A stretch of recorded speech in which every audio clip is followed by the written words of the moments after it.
Hello, lovely people, and welcome back to That Engineering Girl. Today, I thought I'd walk you through the process that I follow to study for my final engineering exams. So, for those of you who are not familiar with the Canadian system or the Canadian university system, we have final exams every semester, and they're currently going on for universities here in Canada. I'm not sure what it's like in other countries, but I know for sure that they're happening here in Canada. So I thought I'd go over this process that I follow to study for final exams, and I've done this since first semester of first year. And when I say it works, I really mean that it works. Like, it seriously has served me extremely well. There's only been one case where for one of my courses that I've taken in all 3 of the years that I've been at university where I didn't get the mark that I wanted. And even in that case, my mark on my final exam was off by 1 mark in order for me to get the mark that I wanted. So when I say this process works, I really do mean that it works. So it's 1 a.m. currently, and I'm taking a tea break accompanied by my tea here because for those of you who are not familiar, Ramadan is currently going on, which means my entire schedule has been flipped upside down, meaning that I study now at night and I sleep during the daylight, which is, I'm not sure how I feel about that. I digress. That's a completely different topic. My point is, it's late night here. I got some tea to keep me awake longer, and we're gonna get into it. So let's go. All right. So the very first thing that I do, sorry. The very first thing that I do when starting to study for my final exams is I figure out what grade do I even need. So I use one of the lovely handy dandy final grade calculators available on the internet. There's many available. Just use any one of them, whichever ones you prefer. I have one that I personally have a preference to, and I just consistently use that one. But essentially figure out the final exam grade that you need in order to get the final grade that you want in the course. Say for example, I want an A in the course, I'm going to use one of the online calculators available to figure out, given my current positioning in the course with the marks that I have accumulated throughout the semester, what grade do I need on my clearly it's 1 a.m. What grade do I need on my final exam in order to get that A? So that's what I do for all of my courses that have final exams, and I figure out what grade I'm aiming at. So why I do this is because you need a target to aim at. If you don't have a target, then you have no idea if you're even making any progress or where to aim your efforts. So that's why I do this, so I can have a solid target to aim at. Now, the second thing that I do is I make a list for each course, what I need to do in order to get that mark that I'm aiming for. Now, this list is technically 2 lists. One list is to do, and the second one is to review. Now, the to review list varies. Initially, it may be empty or it may have items on it, depending on if from the get-go I know that I need to review certain things. Like I know I'm gonna need to review them. And this is very seldomly that I'll do this, and I'll explain why, because what I do to actually study fills up this list. So I seldomly start with already a list that has items on it, but there's 2 lists, so the to-do and the to review. Now the to-do list ideally only has 1 to 2 items. Now why I say ideally is because you may not have what you need in order for the ideal case, so that's why you have to move on to the non-ideal case and do other things in order to prepare yourself for your final exam. Now I'll go into what I mean by ideal versus non-ideal. Now the ideal case is you have access to many practice final exams. Now this is the meat and potatoes of this process, is having practice final exams, because that is all I do, and I swear by this. I do nothing else but do practice final exams in the ideal scenario. Okay, so the second thing on your list under to do is going to be writing your own formula sheet. And this is conditional on the fact that your course actually uses equations, which is more or less a given in engineering courses, but it's not necessarily true. Like for example, a digital circuits course, it may or may not, like from what I remember, it doesn't. However, I digress. My point is, if you use formulas in your course, make your own formula sheet, because more often than not, the formula sheet that the course gives you on the final exam doesn't have all of the equations that you'll be needing on the final exam. It's kind of the bare minimums. So what you're going to do is you're going to create your own formula sheet and format it in a certain way, and I'll explain what that means once I get into like actually the individual steps. So you're gonna create your own formula sheet depending on if or if not the course requires it. So that's the second step, is make a list for your courses of what you need to get done in order to successfully secure the final grade that you want in the course. Okay, all right, so step number 2 is done. Now, step number 3 is actually doing the work. Now I'm gonna get into nitty-gritty details of what doing the practice finals looks like and what does the formula sheet look like and how I specifically format it.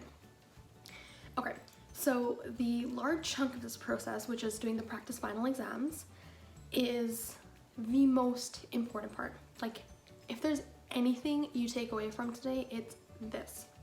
Okay, do not touch your notes. Do not go on the internet searching, googling stuff. Don't do anything before you do this practice final exam, okay?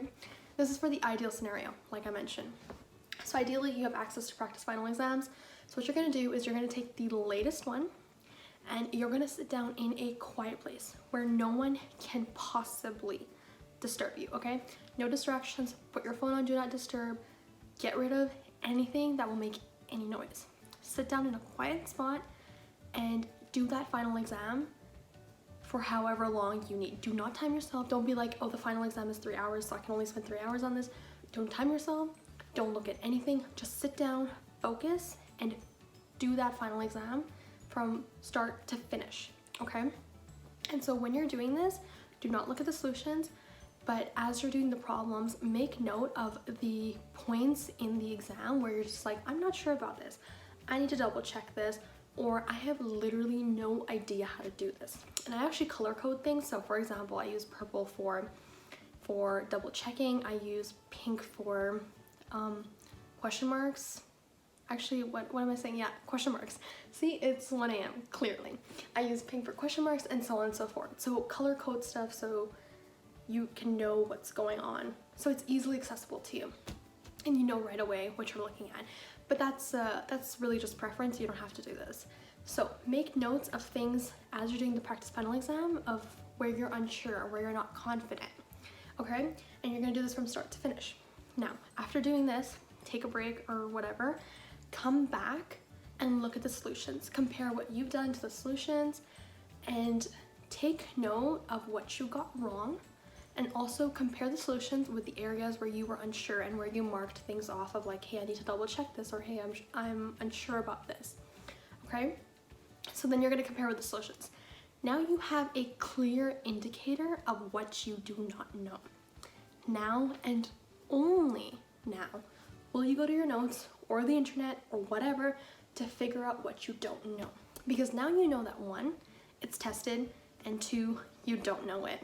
So now you can go and actually relearn that stuff rather than reviewing all of your notes at the very beginning, not knowing if it's even going to be tested or if you already know it. You may already remember all of it, right? So this allows you to clearly identify what you don't know and strategically study for your final exam.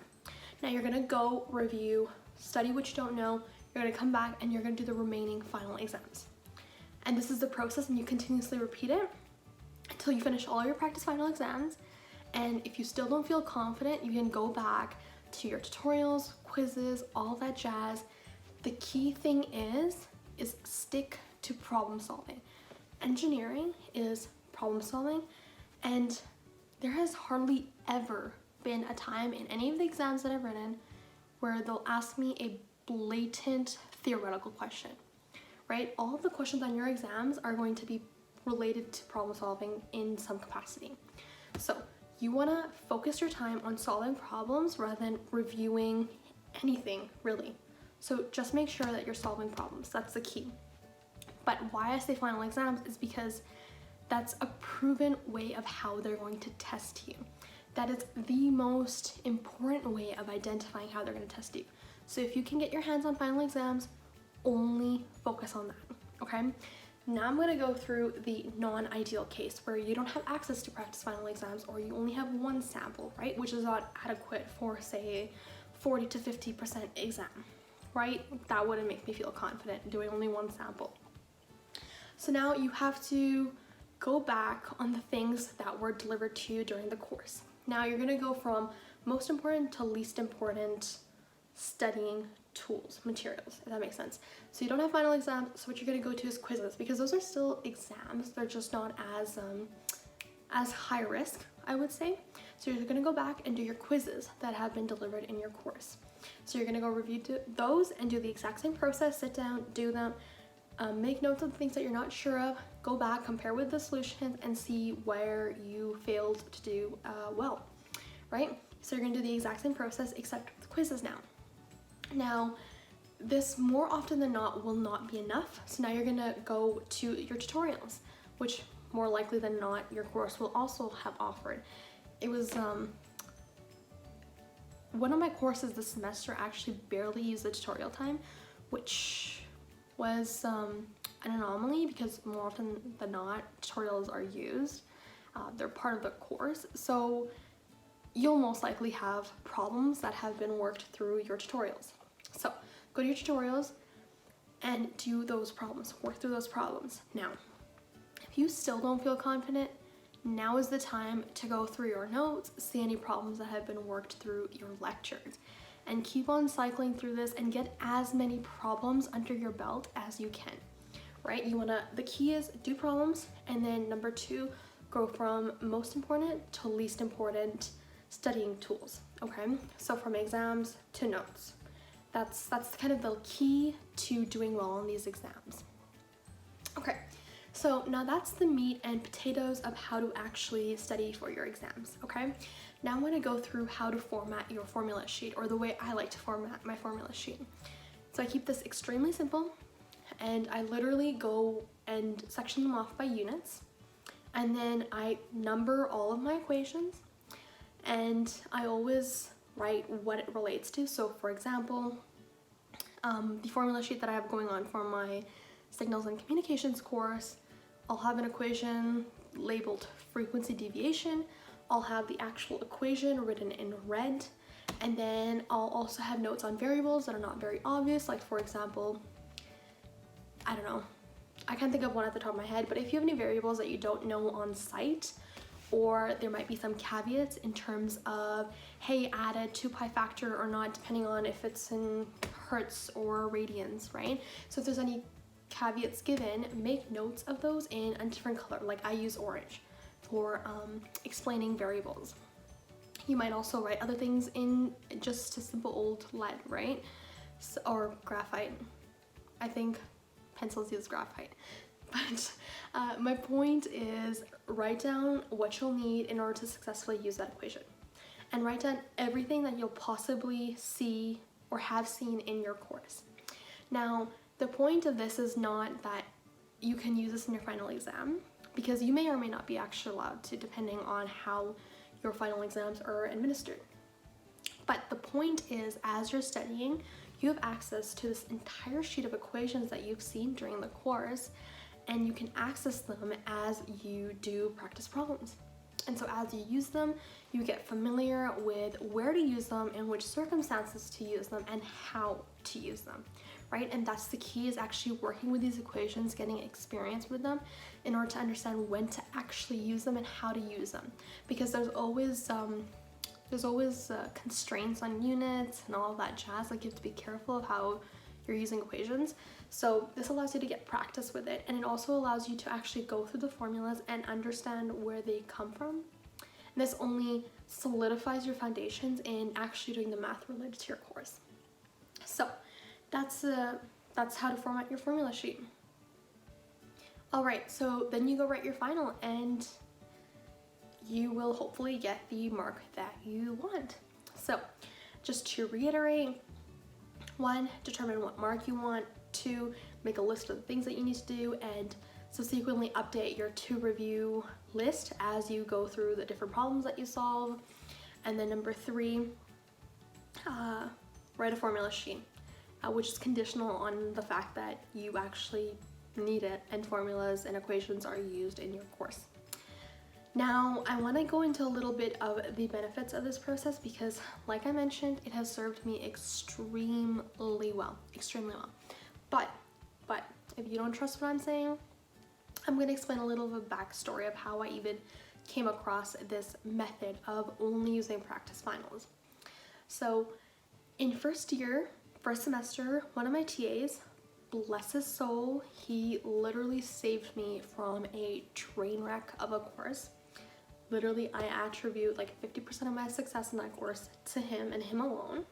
So when asked how we should study for the final exam, he talked about this story that this conversation he had with his friend where his friend didn't really love his degree. He didn't even really like it, but he excelled at doing well. Like, he had basically a 4.0, and my TA just couldn't wrap his head around the fact that he didn't love it, but he did so well.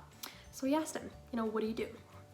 And so his friend said exactly this, like, I sit down, I do a practice final, I figure out what I don't know, and then I just study what I don't know.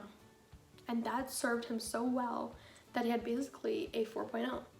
And I can attest to the fact that it works. Like, girl, it works. So that's where I got this whole idea of just using final exams to study. And I really, really hope that you give it a go because I want as many of us to do well on our exams as possible. And that's why I decided to share this process today. Now, with that, I'm going to conclude this video. I hope you gained a lot out of this process that I share, and I'll see you next time. Until then.